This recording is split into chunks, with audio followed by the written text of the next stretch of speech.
tarde a todos.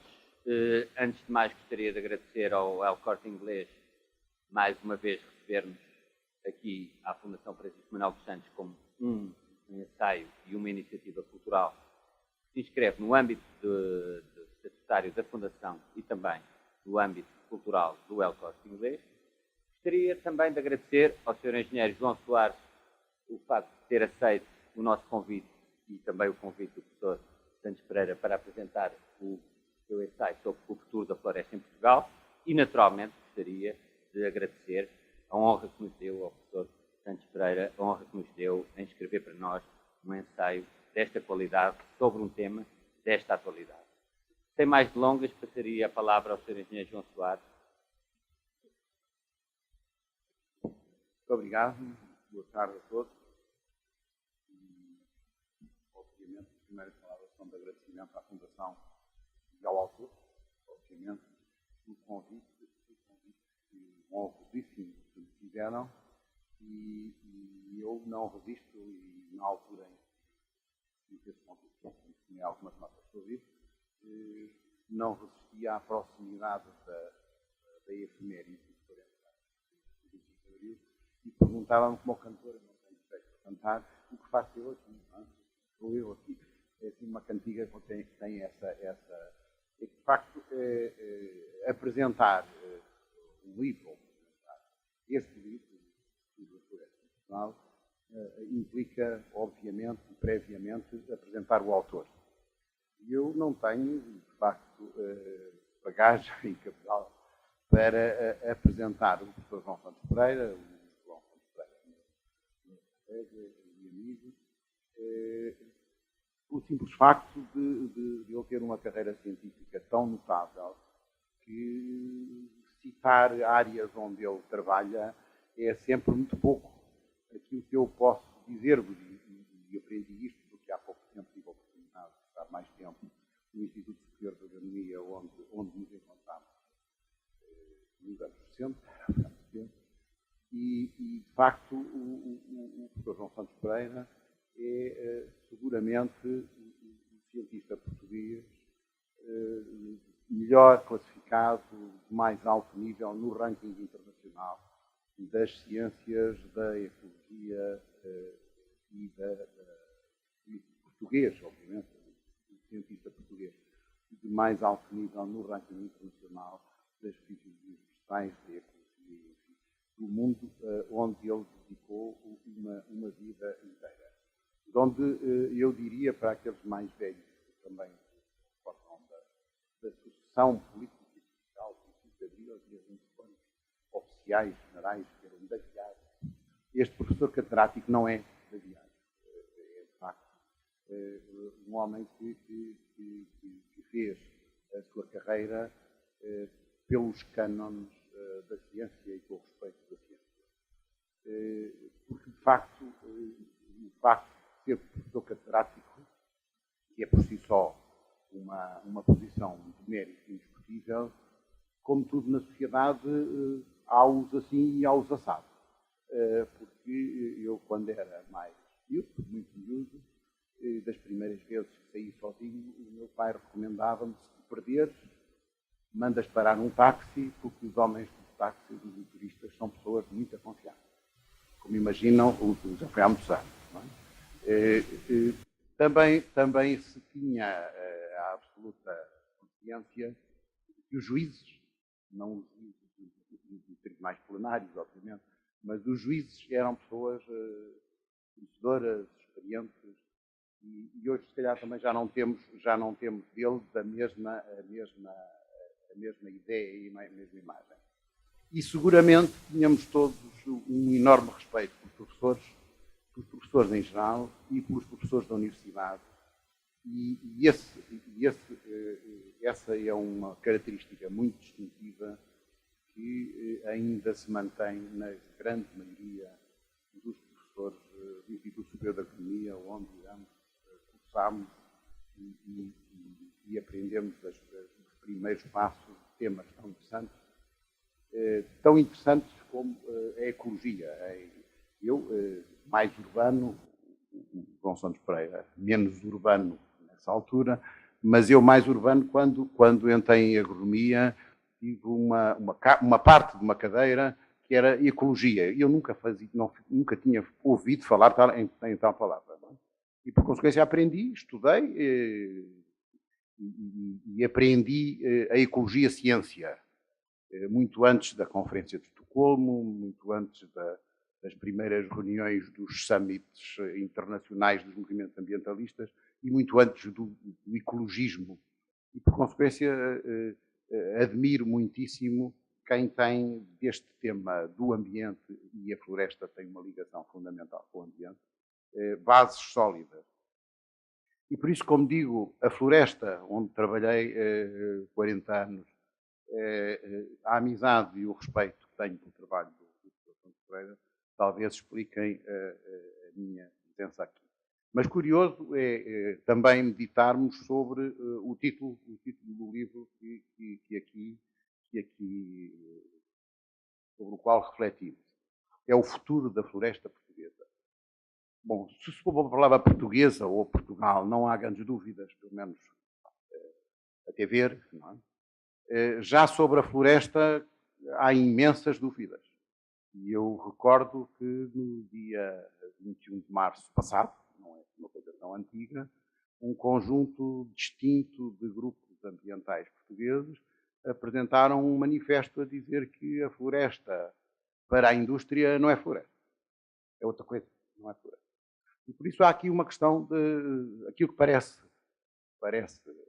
pacífico, não é, e em ciência, falarmos de coisas que são iguais ou que têm o mesmo entendimento para toda a gente, é de facto uma premissa fundamental. Quanto à outra parte do título, o futuro, bom, o futuro é sempre muito difícil e talvez explique porque é que das 92 ou 94 páginas do ensaio, o autor dedica 4 ao futuro, mas dedica de uma forma inteligente e desafiante, que é as 4 questões ou 5 que identifica e que são essenciais para que se aproveite as oportunidades que ele identifica antes, e isso vai acontecer, se acontecer, no futuro. Lá iremos, vamos, de algum modo, percorrer convosco esta questão das definições. As definições são, de facto, essenciais para que todos nós nos entendamos, e o futuro da floresta portuguesa partimos do princípio que é de floresta no conceito internacional de que se está a falar e não propriamente de uma floresta mítica ou segregada em conceitos. De facto, quando dizemos que os homens são todos iguais, mas há um grupo que não é bem igual porque é diferente por qualquer motivo, estamos normalmente a arranjar uma carga de trabalhos, ou agora ou no futuro. Isso já aconteceu no passado, mesmo com pessoas distintas. Aristóteles dizia que a escravatura era uma coisa completamente natural e que os escravos não tinham nada a ver com as pessoas. As pessoas eram uma coisa, os escravos eram outra. E, por consequência, a história de segregar ou de entrar no pormenor na definição pela via da reflexão individual tem muitos méritos, eventualmente filosóficos, mas tem grandes riscos. E este livro tem uma enorme bandeira para se apresentar. É que não faz exercícios individuais. Ele faz um compromisso, e essa é uma enorme dificuldade, julgo eu, um compromisso entre o rigor científico e um ensaio que qualquer pessoa pode ler e que, do meu ponto de vista, eu acho que gosta de ler, como assim se prova de pessoas que não são deste meio. Este livro aborda, com simplicidade, mas com muita clareza, as questões das definições. Todos nós tropeçamos nos jornais, nos mídia, nas discussões políticas, etc., no famoso problema do ordenamento florestal, mas se perguntarmos a cada pessoa o que é isso, encontramos 500 definições. O ordenamento florestal é um conceito de partida, é um conceito científico da ciência silvícola, está definido no livro e, por consequência, isso não nos desautoriza a fazer outras conjecturas, mas é bom, de facto, quando falemos de coisas, falemos com palavras que queiram dizer a mesma coisa para todos. Outra das questões que aborda, também com muita clareza, e não faz nenhum grande capítulo sobre isso, é a questão que nós vivemos quando primeiro tropeçámos com esta questão profissional e que hoje evoluiu, que é o problema do uso múltiplo da floresta ou a multifuncionalidade da floresta. Quando estudamos, também porque se calhar a pressão industrial sobre os recursos ainda não era a loucura que é hoje, conseguia pensar-se numa floresta preservada que em cada espaço desempenhava as funções todas. Hoje nós sabemos que isso não é possível. Não é? Então, nós somos quase ou mais de 7 mil milhões de almas, seremos 9 mil milhões em 2050, que é já amanhã. Temos de dar de comer a essas pessoas todas e o politicamente correto tem de ser desmascarado. Porque quando, nos anos 60, um senhor, curiosamente, agrónomo, que também era silvicultor americano, ganhou o Prémio Nobel da Paz com a chamada Revolução Verde, o Norman Borlaug, fê-lo porque adubou, porque selecionou espécies mais produtivas e transformou o sul dos Estados Unidos e o México em grandes deficitários de trigo e cereais, em grandes países exportadores de cereais. E ainda hoje se encontra na literatura que é provavelmente dos homens do século XX que mais vidas salvou. Não na perspectiva de salvar, mas pelo menos de evitar que elas morressem de fome. Onde esta figura é hoje uma figura politicamente incorreta. Hoje, se falar que é preciso uma revolução verde para a floresta, muita gente se torce muito mais químicos, mais paus, menos biodiversidade. E a pureza das ideias tem de ser confrontado com a realidade. E a realidade é que é preciso fazer compromissos. Eu hoje li no Público, porque hoje é o Dia Mundial da Terra, ou o Dia da Terra, é mais um dia, que um artigo notável da professora da Faculdade de Ciências, Amélia Loução, da Faculdade de Ciências e antiga Presidente da Sociedade Portuguesa de Ecologia, dizendo que, de facto, e recordando que a Terra entrou, foi batizado, digamos, nos anos 80 do século passado, no chamado antropocénico, em que, de facto, é o homem e o seu impacto sobre a Terra que dita como é que ela vai evoluir e já não é apenas o tempo e as chamadas reações naturais, com o sol, com energia, etc. Onde este livro, ao abordar a questão da passagem do conceito do uso múltiplo para a multifuncionalidade e para os serviços que a floresta continua a disponibilizar e que desejavelmente devem ser valorizados pela sociedade e pelo mercado, é também uma abordagem muito clara, porque, curiosamente, algumas ideias, umas mesmo disparatadas, que me pareciam ter desaparecido há 20 anos ou há 30, as pessoas ouviram-nas em pequenino e começam a repeti-las sem saberem o que dizem. E por isso este livro também é um refrescar de conceitos, sendo objetivos, acompanharam a realidade da sociedade. E por isso aborda sem receios a questão das exóticas. As exóticas são espécies introduzidas, não há nisso mal nem bem de per si. Há, com certeza, cuidados que a ciência, que a sociedade tem de acompanhar. Há pouco tempo assistimos a uma tentativa de introdução no nosso léxico político do famoso eucalipto, que teria todas as dificuldades, todos os defeitos e mais algum, que agora era invasor, depois passou a ser potencialmente invasor, e a semana passada já vi um artigo de cientistas que agora já lhe chamam with some invasive potential. Já não é invasora, já não tem with some potential invasive. Onde há gente séria nestas coisas e há quem goste de fazer jonglerismo com a ciência e com os conceitos. Outra das questões muito interessantes é, de facto, a naturalização das espécies introduzidas. Na natureza demoravam milhões de anos, assim como demoravam milhões de anos a passar de um lado para o outro. Hoje, numa roda de um automóvel ou no bolso do viajante, uma espécie desloca-se milhares de quilómetros em pouquíssimas horas. E, por consequência, esta é uma realidade que, não sendo natural, é uma realidade da natureza. E, por isso, este espaço é um espaço, o espaço da floresta e da natureza, é um espaço muito aberto ao politicamente correto.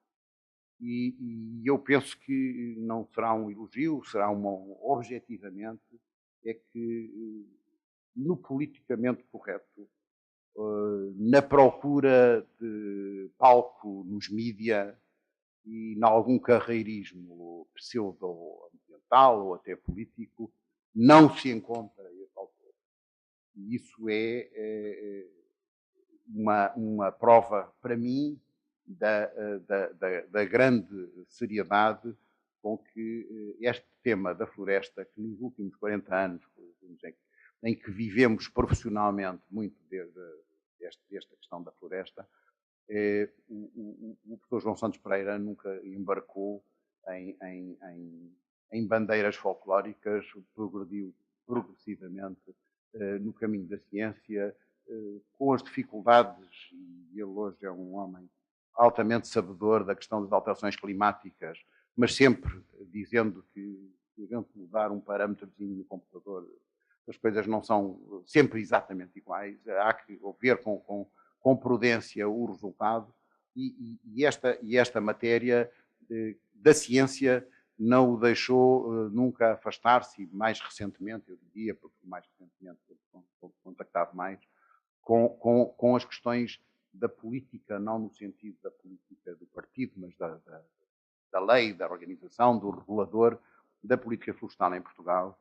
E, de facto, ele refere aqui claramente o problema do minifúndio, que eu diria, e já começamos muito a dizer, que é o nanofúndio, já é mais pequeno que o minifúndio, da propriedade florestal, está na base, de facto, de todos os problemas que a floresta portuguesa tem. Dos incêndios, do abandono, de se preferir só uma espécie de menor risco e de mais rápida produção.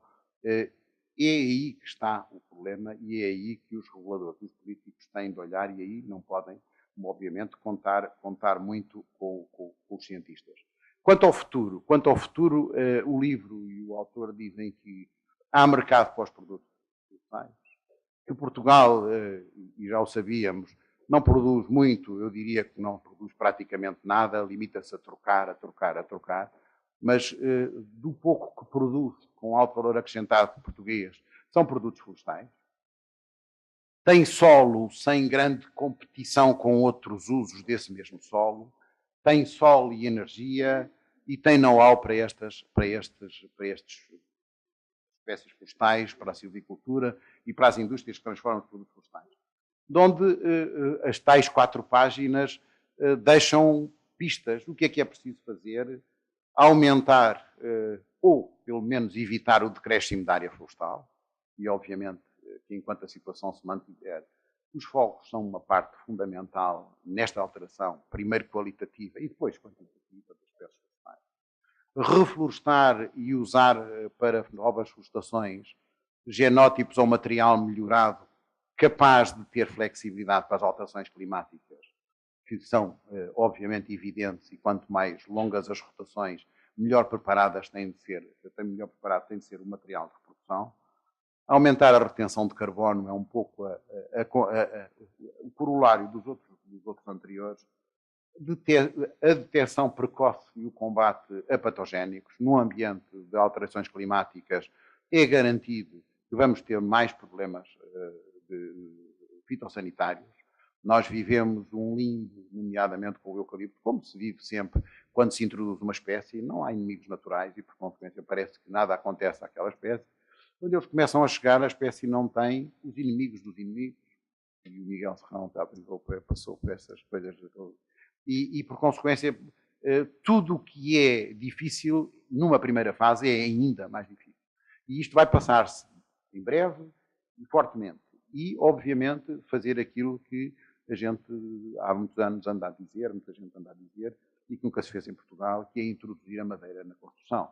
E introduzindo a madeira na construção, nós somos capazes de ter um pinhal preparado para dar madeira de serra, para dar madeira de construção, temos capacidade de dar mais valor acrescentado ao pinhal e na prática, como não o fizemos, na prática aquilo que nós assistimos hoje é que estamos a ver o que resta do pinhal português transformado em pellets para serem queimados nos países que precisam de energia de biomassa para equilibrar o seu balanço energético. E aí parece que ninguém se preocupa. Os mídia preocupam-se com muitas coisas, mas de facto nós estamos a assistir e passando uma atividade completamente legal, não estamos a falar nem de ópio nem de cocaína, mas de facto os reguladores têm de ter uma preocupação de que estar a gastar aquela matéria-prima com possibilidades de mais valor acrescentado que infelizmente a nossa indústria não dá, porque se ela lhe desse uso pagava a melhor e isto não acontecia, não acontece por efeitos do diabo. Mas de facto esta situação de estarmos a transformar o que resta do pinhal em matéria-prima energética, ainda por cima, para equilibrar o balanço energético dos países europeus, não parece ser o bom caminho da floresta. De onde, apontados estes factos no livro, que são perguntas inquietantes, de algum modo, ou caminhos inquietantes, cujas respostas é que podem estar a ser inquietantes, as questões são muito claras, eu diria que o facto e as respostas a estas questões parecem desenhar a resposta do que vai ser o futuro da floresta portuguesa. Eu espero bem que alguém evite que o futuro seja aquilo que parece que vai ser, mas as pessoas com a idade também vão ficando mais céticas e eu sempre fui um pouco cético e agora estou pior.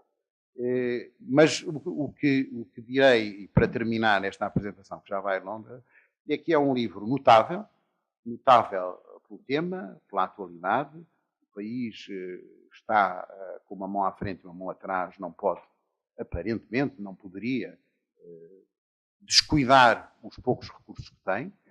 Não se vê neste domínio se tenha invertido aquilo que existiu no passado, com um rigor científico notável, e digo notável porque é muito difícil fazer para um ensaio para o grande público e para o homem da rua um texto que mantenha o rigor científico, um livro vocacionado para a grande divulgação, e grande divulgação a começar pelos líderes de opinião e pelos escritores dos nossos meios de comunicação e, acima de tudo, escrito por um homem sério e um sábio íntegro que eu muito respeito e que saúde.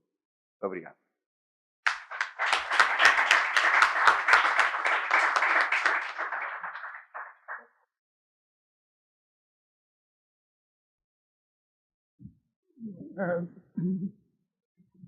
Vou dizer umas palavras, não sei se conseguem ouvir. E, em primeiro lugar, tenho que agradecer os elogios, muitos deles imerecidos, que o João Soares me dirigiu com grande generosidade e retribuir, porque também eu tenho tido uma carreira notável neste setor, exatamente no setor da prática da realidade, não no setor mais teórico e mais longe da realidade em que me tenho movimentado. De vez em quando temos que lançar umas âncoras para nos ancorarmos à realidade. Uma palavra também para de agradecimento à Fundação por este convite. Foi um convite que tem um resultado, tem uma história, uma pequena história. E quando me dirigiu a este convite, a primeira coisa que fiz foi ligar para o Dr. e dizer assim, isto não era melhor ser com alguns coautores. E foi-me respondido, não, a política não é essa, tem que ser individual. Isso, evidentemente, pôs-me um pouco em pânico, não é? Porque evidentemente, não me considero sabedor em todas as matérias e ficava mais confortável com 2 ou 3 muletas que me ajudassem Mas depois isto transformou-se num desafio ele próprio. Como é que eu vou descalçar esta bolha? Como é que vou resolver este problema de tentar fazer um livro que seja de divulgação e acessível e ao mesmo tempo conter aquilo que toda a gente fala, que são algumas ideias e algumas perspectivas relacionadas com a floresta real, com as políticas florestais, com os aspectos sociais da floresta. Não quer dizer que fosse fácil, deu muito trabalho. As páginas são poucas, mas o trabalho foi muito. E no fim de terminar a primeira versão, destruía e comecei de novo. Portanto, estão a ver, sempre deu algum trabalho. Eu acho que o João disse já grande parte dos aspectos mais relevantes, que ele achou mais relevantes, e eu acho que concordo com ele, para a relevância deste livrinho. Mas há um aspecto que me parece que nunca é demais enfatizar. Como o último capítulo dedicado ao futuro termina em branco, não tem lá as receitas nem as imagens que gostávamos de ver do futuro, não tem os cenários todos possíveis. Isso é propositado. E é propositado porque isso tem que ser uma construção que nós vamos fazer na sociedade, independentemente dos cenários que eu criasse aqui, ou independentemente dos cenários que os cientistas possam criar, a sociedade é que vai dizer o que vai conseguir. E a sociedade é que compete fazer esse trabalho, porque se não for feito pela sociedade, não é feito por ninguém. Não passamos exercícios teóricos. E neste aspecto, há uma coisa que é fundamental, que é o ensino e a investigação. Se há uma coisa que é importante no setor florestal, em muitos outros setores da economia, mas no setor florestal tem um peso determinante, é a investigação e o ensino. Nós temos problemas em relação ao ensino. Vivemos uma crise permanente, porque há sempre falta de alunos, com raríssimas exceções, há sempre falta de alunos, e, portanto, a crise é permanente, e não há crise. É mesmo assim. Também o número de diplomados em ciências florestais não precisa de ser exorbitante, não precisa de ser demasiadamente grande. Mas precisamos de ter um fluxo contínuo de números que substituísse as velhas gerações e que fossem criando novos conceitos e fossem sendo permeáveis às novas exigências que as alterações do clima e as alterações globais nos impõem. A investigação, do mesmo modo, a investigação tem que crescer, tem que se desenvolver, tem que ir acompanhando e dando respostas. Por exemplo, já um exemplo muito simples deste aspecto. Aqui há uns 20 ou 30 anos atrás, se eu fosse dizer a algum lado que estava preocupado com o sequestro de carbono na floresta, eu disse, olha, este é maluco, o que é que será isto do sequestro de carbono na floresta? Deve ser, talvez, carvão passar as sardinhas ou uma coisa qualquer do género.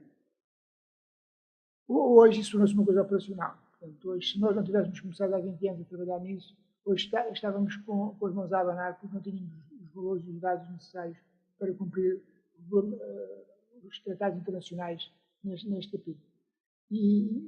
Portanto, por outro lado, temos uma dificuldade, que é uma dificuldade que temos que aprender a transformar numa vantagem, que é o tempo. Porque as decisões feitas num determinado momento arrastam-se, são muito difíceis de alterar. Por aí que eu tenho enfatizado este aspecto do ensino, da investigação, e agora introduzir um outro aspecto, que é a qualidade do ensino e da investigação. Elevar a qualidade que é necessária. Porque quando eu tomo uma decisão, repare na diferença entre a agricultura e a floresta. Na agricultura, eu tenho, por exemplo, sei quando é que os frutos são maduros para os colher. Se houver uma alteração na moda, passamos de ter-se para a laranja ou da laranja para o melão, uma coisa qualquer no género, isso é uma coisa que é relativamente, os agricultores iriam crucificar-me de dizer isto, mas relativamente fácil de alterar. Na floresta não é assim, na floresta não é assim. na floresta, uma decisão tomada num determinado momento arrasta-se por dezenas de anos, pelo menos dezenas de anos. E, ao mesmo tempo, como se torna vulnerável ao maior inimigo da floresta que existe em Portugal, que é o fogo. Eu não sei se é o fogo que é inimigo, se são os homens que são inimigos e pegam fogo. Mas portanto, o fogo também tem proporções a muito longo prazo. Nós se não houver, se a investigação e a opinião pública não forem suficientemente de qualidade, nós podemos sempre hoje tomar as decisões erradas e tenho a impressão que muitas vezes o que andamos a fazer é a corrigir erros que foram cometidos sem tão pouca esperança de que isso tenha qualquer efeito positivo. Portanto, os desafios são muito grandes. Um desafio, que o João já falou, é o desafio demográfico. Vamos ter uma pressão enorme sobre a produção de alimentos e a produção de bens primários no mundo todo. Isso está a crescer cada vez mais. A floresta não produz alimentos, mas produz matérias-primas fundamentais para a sociedade. E portanto, temos que, de algum modo, arranjar coragem política para resolver alguns destes problemas que não se resolvem de uma instantânea, não se carregando um botão e aparecem resolvidos. Tem que se ir resolvendo a pouco e pouco. Tem que haver o tal conjunto de técnicos e cientistas de grande qualidade que sabem interpretar o que aparece nas realidades e saibam tomar as decisões, não as decisões absolutamente certas, mas as decisões em que se podem entroncar outras decisões, porque as dificuldades vão crescendo e a qualidade da intervenção tem que ir crescendo também com essas dificuldades. Eu só queria finalmente, para fazer um pequeno à parte, ou melhor, um pequeno apelo, é que, de uma vez por todas, conseguíssemos livrar-nos da discussão casuística dos povos, dos eucaliptos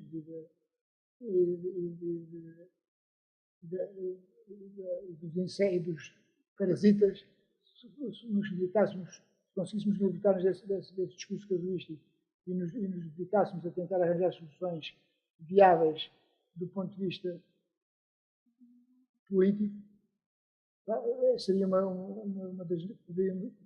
poderíamos tentar cobrir uma das necessidades fundamentais deste setor da economia portuguesa, como o João disse ainda há pouco, é daqueles poucos em que há um produto, um valor acrescentado nacional, que não se trata meramente de entreposto de mercadorias, são mercadorias que são produzidas com os recursos nacionais e por isso têm mais valor como exportações do que esses produtos que passam simplesmente por aqui e depois têm um valor acrescentado mínimo e são dados como exportação, quando na verdade acabaram por passar aqui no entreposto comercial. E já, para terminar, muito obrigado à Fundação por esta oportunidade.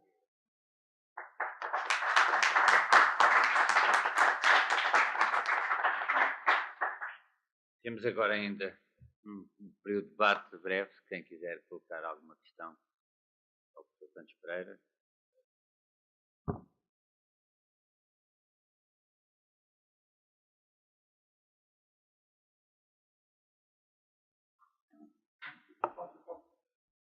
Há duas, como quiser. Não é. Agora se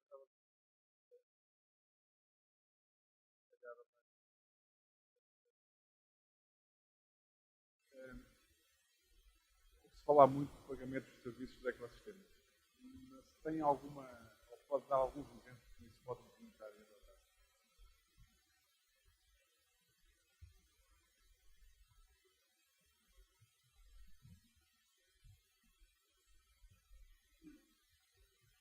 Bem, eu gostei de ouvir tanto muito, agora tenho achado um bocadinho de verdade com o que eu vi, sei.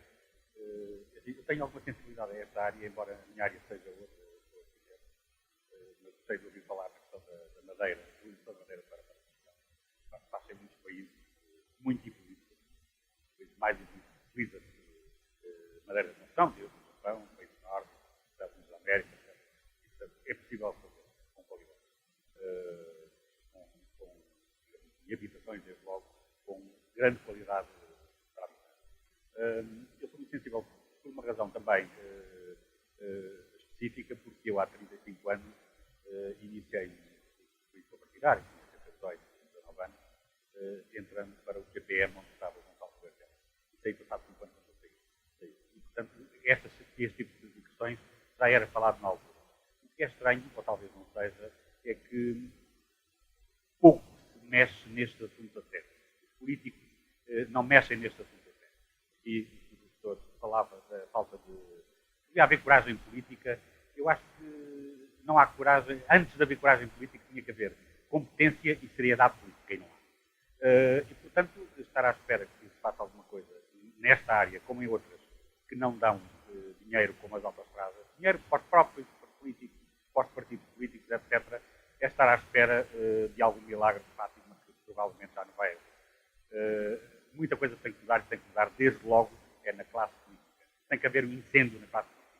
Eu me importo de ter um incendiário, não me importa.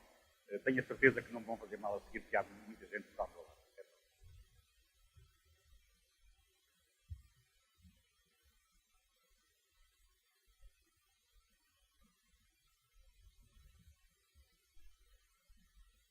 Miguel Serrão. Professor, eu gostaria de lhe dizer que concordo obviamente com isso. Há uma reflexão importante que faz ao longo da sua vida, que é sobre a floresta. Esta questão de olharmos para a floresta, eu acho que é a forma para tratar mais floresta.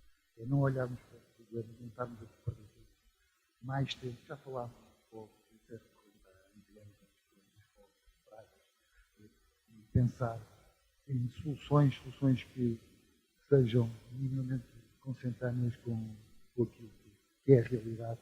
Muitas vezes também discutimos estas questões e esquecemos que os proprietários florestais de Portugal são cerca de 400 mil, não sei se são 400 mil, são mais neste momento, mas são muitos, e temos que pensar as soluções com eles, não podemos pensar as soluções para eles, porque acho que isso já lá vai o tempo, já tentamos. Queria dar os parabéns por esta sua reflexão. Obrigado, professor. Contributo do ponto de vista.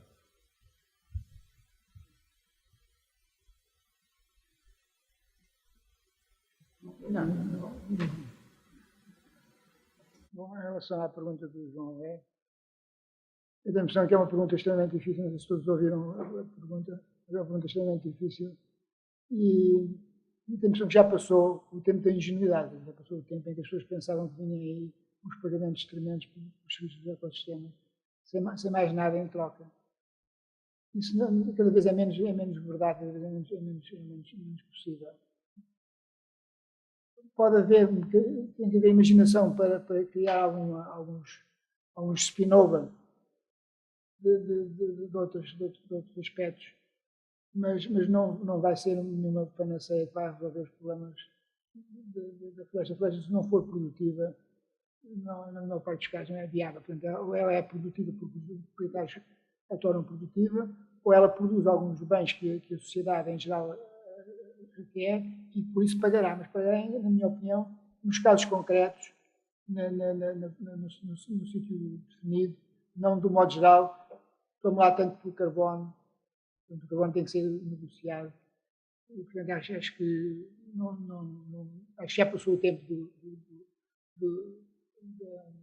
da ingenuidade em que se acreditava. Mas o João sabe mais disto do que eu, certeza. E, portanto, eu gostava de ter um pouco sobre esta. Em relação à madeira e à arquitetura, isso é de facto uma das coisas importantes. Nós usamos muito pouca madeira nos edifícios e é uma maneira de sequestrar carbono. Quer dizer, o carbono fica sequestrado da floresta, depois tem mais umas dezenas largas de anos em que fica retirado do balanço de carbono e, portanto, tem vantagem nesse aspecto. É muito difícil de contabilizar. O carbono não entra, este carbono da construção não entra no balanço de carbono dos países, porque é extremamente difícil de contabilizar, porque há movimentos de compra e venda entre os vários países e, portanto, a traceability, seguir a madeira, desde que ela é produzida até que ela aparece num edifício, também é muito difícil. Portanto, então não, é mais, digamos, uma vantagem difusa do que propriamente um negócio possível de fazer. Portanto, será mais uma vantagem que é importante porque depois pode ligar-se à estética e tornar-se uma moda.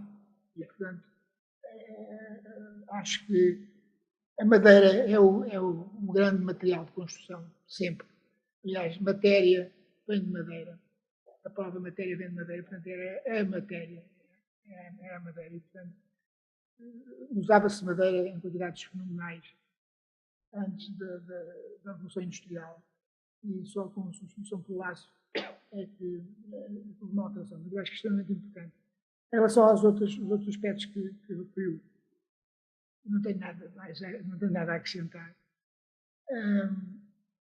E em relação àquilo que o Miguel falou, acho que o que é importante é olharmos para os problemas que temos de uma maneira positiva e não de uma maneira facciosa, como às vezes se vê em que, no fim de contas, as pessoas estão mais a defender ou ideias que não são mais do que pressupostos ideológicos, muitas vezes, ou estão a defender interesses que às vezes é mais penoso do ponto de vista do resultado final e mais gravoso quando estão a defender interesses particulares e não os interesses gerais. Eu acho que a nossa sociedade tem tido uma atitude muito ambígua em relação à floresta. Por um lado, gosta-se da floresta, por outro lado, detesta-se a floresta. E às vezes, esta floresta que se gosta e que se odeia, não é nenhuma floresta concreta, quer dizer, é simplesmente que dá jeito na altura. Portanto, acho que devíamos. Isto liga-se também com a questão que eu tenho ainda há bocado do ensino e da investigação. E, portanto, temos que melhorar a qualidade da intervenção pública relacionada com a floresta na nossa sociedade. Não sei se o João gostaria de... Muito brevemente. Em relação aos serviços dos ecossistemas, o primeiro serviço que a floresta providenciou foi a caça. Não se chamava o serviço do ecossistema, as pessoas sabiam que iam caçar para comer. Depois protegeram-se na floresta. Aliás, há uma nota interessada no livro de Sousa Pereira, como uma legião romana é derrotada dentro de uma floresta porque não conseguia manobrar como estava habituada a fazê-lo. Os frutos são serviços dos ecossistemas florestais e, obviamente, que o produto, o serviço por excelência da floresta é a madeira e a fibra. É um serviço do ecossistema. Nós, de repente, parece que estamos a descobrir coisas novas. No Rio +20, há pouco tempo, descobriu-se a economia verde e toda a gente anda contente com a economia verde, quando os produtos florestais e a economia dos produtos florestais é o exemplo antiquíssimo do que é a economia verde. É um produto de matéria-prima renovável, utiliza-se, gera valor, é reciclável, é um exemplo acabado do que é a economia verde e ainda por cima muito próximo também da descoberta do Rio 92, da sustentabilidade. E, por consequência, possível gerar valor, ser socialmente responsável, ser ambientalmente responsável, socialmente aceitável, através do uso ativo do ecossistema florestal. O professor Ribeiro Teles, com quem tive várias vezes o prazer de estar em ocasiões, e obviamente defendendo pontos de vista um bocadinho diferentes, ele continua sempre a dizer que o Viriato era pastor, não era lenhador, e eu sempre dizendo que o Viriato não tinha óculos, mas podia precisar, mas não havia óculos na altura. E enfim, e trocámos sempre conversas simpáticas e retive dele uma máxima que agora, com mais tempo passado, mantenho muito. Ele dizia-me às tantas, no fim de uma conversa mais ou menos, não acesa, mas intensa, ele dizia-me, senhor engenheiro, eu com a idade que tenho, já não sei bem o que quero, mas sei de certeza o que não quero. E eu também retenho, com as devidas proporções, esta máxima, porque o professor é um homem de convicções, generosíssimo, mas é um homem como qualquer um de nós, com que tem os seus defeitos e qualidades. E eu disse-lhe em privado, e aliás está publicado, e não fui eu que publiquei, e em meados dos anos 80 ele vendeu um eucaliptal da família, que tinha, não tem mal nenhum nisso, mas não consta que tenha oferecido ao comprador um desconto porque a terra estava estéril, não é? Embora ele dissesse que depois do eucaliptal já não crescia lá nada. Mas, enfim, são brincadeiras que são suscitadas pela vida, pela riqueza destas matérias. E, de facto, neste domínio, a floresta tem um mundo à sua frente. Porque os produtos petrolíferos escasseiam, são limitados, nós conhecemos, mas a floresta não vai continuar a dar só madeira e fibra. Vai começar a dar as matérias-primas da indústria química. Vai começar a substituir os derivados do petróleo, os plásticos, e já não são coisas do futuro, já são coisas que a ciência já domina. Os revestimentos inteligentes, a embalagem que diz se o produto está em boas condições ou não. A embalagem que nós tocamos e que nos diz para o nosso telemóvel a forma de cozinhar o que lá está dentro. Onde as fibras são elétrodos e, por consequência, esse domínio está conhecido. Onde a floresta, que se hoje está sob uma pressão enorme, vai continuar a estar sob uma pressão cada vez maior. E, por isso, o papel da floresta gerida pelo homem, plantada pelo homem de forma responsável, obviamente, é cada vez mais importante. E, por consequência, a época da floresta congelada, tal qual a conhecemos hoje, como se congelando o momento atual conseguíssemos congelar a evolução da Terra e do mundo, é uma figura completamente ultrapassada.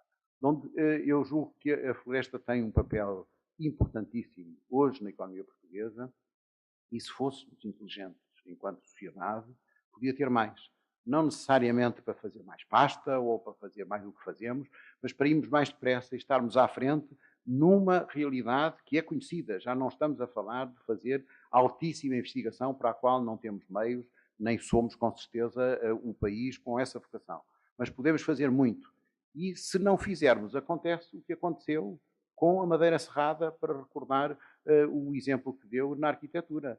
Em meados dos anos 80, quando entramos na Comunidade Europeia, os ingleses, compradores de madeira serrada portuguesa, por serem uma ilha e ao abrigo das disposições comunitárias, disseram: a gente não quer cá mais paletes e essas coisas, porque nas bases das paletes vem um bocadinho de casca e debaixo da casca vêm os bichos, etc. E por consequência vocês não secam a madeira, não queremos cá mais disso.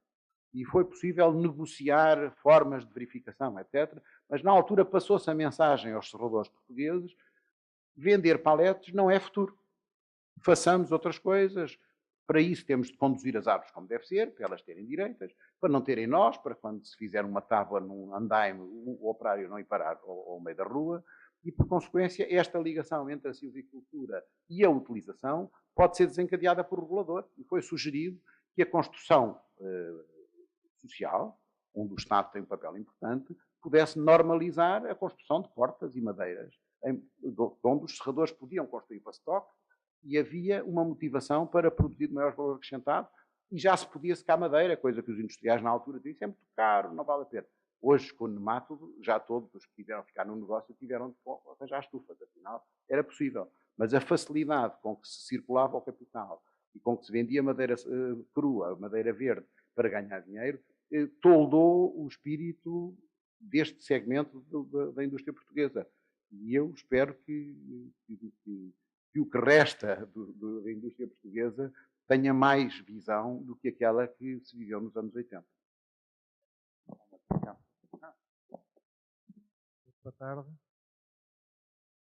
Chamo Paulo Araújo. Questão.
Essa, obviamente, é uma área da economia política e da economia florestal. Há perversões absurdas em Portugal. Algumas melhorias foram feitas, mas há perversões completamente absurdas. Para lhe dar um exemplo que escapa a muita gente, se vender uma propriedade e ela é reavaliada agora para efeitos de IMI obrigatoriamente, e o seu eucaliptal estiver com 9 anos, o valor da terra inclui o valor do eucaliptal. Se souber que o fiscal lá vai deitar fogo ao seu eucaliptal, a sua terra vale muito menos, paga muito menos impostos. E, por consequência, isto é uma coisa completamente absurda. Há uma esperança o governo tem estado a trabalhar nesse domínio, está a circular um projeto, um esboço de fiscalidade de forma fiscal em vários aspectos, que inclui algumas coisas da forma fiscal. E esperemos, como é tal questão, que o bom senso prevaleça, porque, de facto, é demasiado burro certas coisas, e este setor é um setor que compensa pagar ajudar na transformação, nos IVAs, meter dentro da economia real as compras e vendas das madeiras, em vez de terem economias paralelas, e nos produtos que se transformam, e aí vale de facto a pena. É uma matéria que tem os dois lados, que tem que ter a vertente de viabilizar o investidor e, do meu ponto de vista, tem que ter a vertente de fiscalizar quem abandona e quem gera riscos acrescidos para a sociedade. Se nós começarmos a dizer a quem abandona a terra completamente e que ele tem de pagar a cota parte do custo do avião dos bombeiros que lá vai apagar fogo, ele pensa duas vezes se quer ter abandonado ou se quer vender a terra. E se várias pessoas que não querem fazer da terra florestal coisa nenhuma, há de seguirem vender ao mesmo tempo, resolve-se um dos grandes problemas portugueses, é que o preço da terra está anormalmente elevado para quem não quer fazer nada dela. E, por consequência, a fiscalidade tem um papel decisivo na política florestal. Só que vivemos num momento de escassez, de penúria e de completa ganância pelo dinheiro, e eu temo que esta reforma fiscal possa ser, vamos saber onde é que vamos buscar mais dinheiro. Mas, de facto, seguramente, era uma área que muito contribuiria para a resolução do problema que vem no livro de João Santos Pereira, que é o problema da dimensão da unidade de gestão. Não precisamos de expropriar a terra a ninguém, precisamos é criar condições para que a pequena propriedade se possa gerir com os seus vizinhos em condições vantajosas.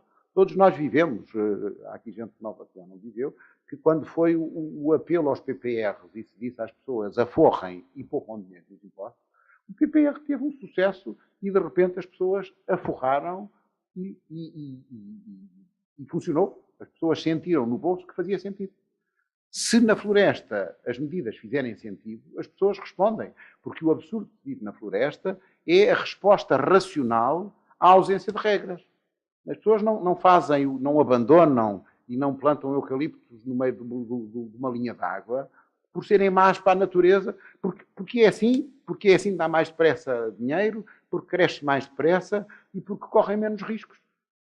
Funcionam pela lógica. Onde se lhes dermos regras lógicas, podemos fazer muito melhor do que estamos a fazer.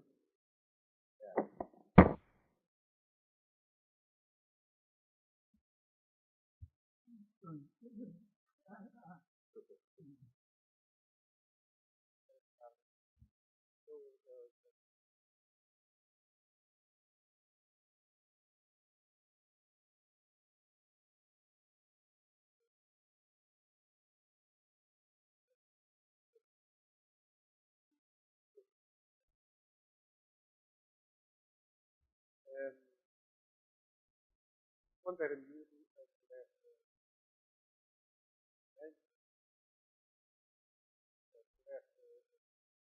feira,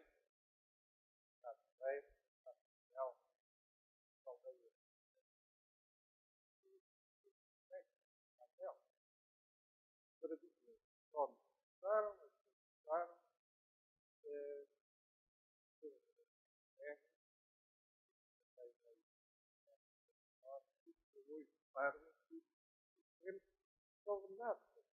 arderam, alguns que eu conheço já arderam para terceira vez, a floresta cresce de uma forma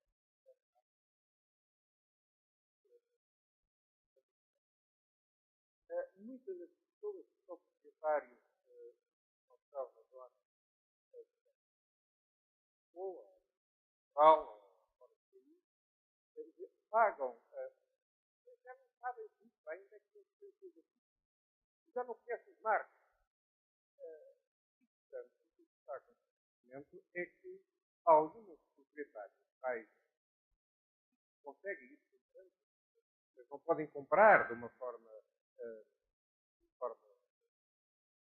geral, porque também as pessoas não vendem.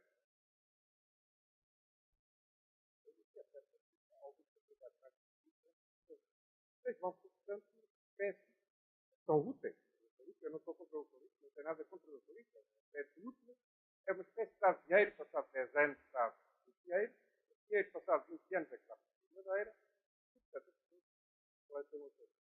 Cada um planta a sua belo prazer, não é? Um planta virado para um lado, outro planta virado para o outro, inclusivamente planta o eucalipto em zonas ecológicas, muita coisa. Ora, isso é um processo, quer dizer, nós temos uma riqueza endógena imensa. Eu, quando era miúdo, ela existe, agora não existe. Temos uma indústria gigante na área da celulose, na área dos aglomerados. Conhecemos a tecnologia, dominamos perfeitamente, mas se a pressão sobre a floresta é enorme, não há, do ponto de vista certo, digamos, o interesse de agarrar este problema de forma a organizar o território para que as pessoas selvaticamente não ocupem o que não é delas. Não organizam o território. Não fazem o cadastro. E também não permitem, também a lei, isso é uma coisa muito prática, não permite que se ocupem grandes propriedades de 200 hectares, contínuos, de uma forma efetiva e que possa fazer um trabalho efetivo no terreno a longo prazo e que possa dar madeira para a construção e continuar. É que me traz um bocado, digamos, do ponto de vista português, vejo isso com muita apreensão, porque a nossa classe política, efetivamente, as pessoas, como estava ali o senhor da frente a dizer, que é mais vale botar do fogo, porque efetivamente não veem ou não querem ver, ou estão demasiadamente metidos aqui dentro do gabinete e, portanto, não estão interessados em ir para o campo. Aliás, eles também se criam dentro dos partidos, também não gostam do campo. Portanto, parece-me bem que, digamos, é muito importante voltar novamente a aproveitar as nossas riquezas, o nosso património imenso que é a floresta, mas para isso é necessário tomar medidas de fundo. Não é só medidas fiscais, é medidas de ordenamento território, é leis de legislação que permitam que haja ação, porque as coisas de 80 e a forma como a floresta estava organizada nos anos 70 e 50 não pode ser a mesma de hoje. E, portanto, é necessário que haja, de facto, uma classe política que entenda isto e se vire para uma riqueza deste país e a transforme, de facto, em riqueza para o país. Quer dizer, porque os produtores hoje, os proprietários florestais, não deu-me incluído, estão perfeitamente virados para esta nova onda. Parece-me a mim. Agora, é preciso que os políticos entendam que há portugueses lá no meio do país e que aquilo está a ficar deserto e abandonado. E não estão a entender. E como é que a gente consegue fazer com que eles entendam isto quando, na generalidade, os presidentes das câmaras também estão mais ou menos virados de costas para aqui. Vivem no meio da floresta, mas não estão interessados na floresta. Quer dizer, isto é um país de uma aberração extraordinária. Quer dizer, nós virámos contra a floresta e virámos contra o mar, que são as nossas duas maiores riquezas. Mas que raio de país é esse? Que raio de país é esse? E eu pergunto como português, como é que isto pode andar? Estamos perto de uma revolução, do dia 25 de Abril, é outra revolução, mas não é uma revolução do pensamento, não é uma revolução cultural, não é uma revolução da cidadania. É só uma conversa.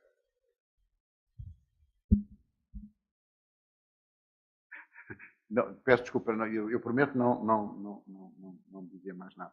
Mas, de facto, a questão que levanta passa também pelos proprietários. Nós dizemos, ninguém sabe, mas temos 400 mil proprietários. A gente nunca os vê em parte nenhuma. Nunca os tais famosos eucaliptos são uma coisa horrível. Nunca se vê um proprietário, com as empresas, com exceção, mesmo elas não fazem muito esse número, a dizer, sim senhor, eu tenho, sei o que tenho, quero ter, e por esta e por aquela razão. Os proprietários não aparecem, não fazem, também, do meu ponto de vista, o papel cívico. Obviamente que eles não o podem fazer isoladamente, não é essa a sua principal fonte de viver, e assim como não é a razão por que votam, e isto depois está tudo ligado. Só uma nota, e está aqui vice-presidente de um órgão importante da administração pública. Eu, pessoalmente, julgo que nós não precisamos de mais legislação. Nós temos legislação de sobra. Precisamos é que seja verificada e que se mude a mentalidade. Nós tivemos uma mentalidade que todos os países tiveram na escola francesa, leis muito rígidas, muito certinhas, os guardas no terreno, etc. E essa realidade, como bem referiu, sociologicamente desapareceu. Não há funcionários, eles não estão no terreno, etc. Então temos que ter uma legislação mais simples, com penalidades muito violentas, do meu ponto de vista. Para que ninguém se possa dizer a lei era tão complexa, tão esquisita, que eu não a conseguia cumprir. Então nós temos que ter uma lei muito clara, muito transparente e com penalidades, do meu ponto de vista, muito rápidas e dissuasoras. Onde essa mentalidade não desapareceu, infelizmente, do corpo dos nossos funcionários. Quando se propõe uma lei, outra vez vamos tentar todos os artigos que cobrem todas as hipóteses, etc. E depois as coisas não têm mudança no terreno. Onde eu sou adepto de que não precisamos de mais legislação, precisamos de menos, precisamos de mecanismos dissuasores fortes e, obviamente, de responsabilização dos agentes todos. E só para terminar com uma nota anedótica a propósito das leis, dos interesses particulares, como dizia aqui o professor, que é, no fundo, a razão por estarmos aqui todos. Eu, quando estive nos serviços florestais, há muitos anos, há 20 anos, foi uma das vezes em que apareceu a revisão dessa figura mítica que referiu há bocadinho, da Reserva Ecológica Nacional. Quando apareceu, tinha todo o sentido. Assim como a Reserva Agrícola, temos tão poucos solos, que é bom que não lhes ponhamos cimento em cima.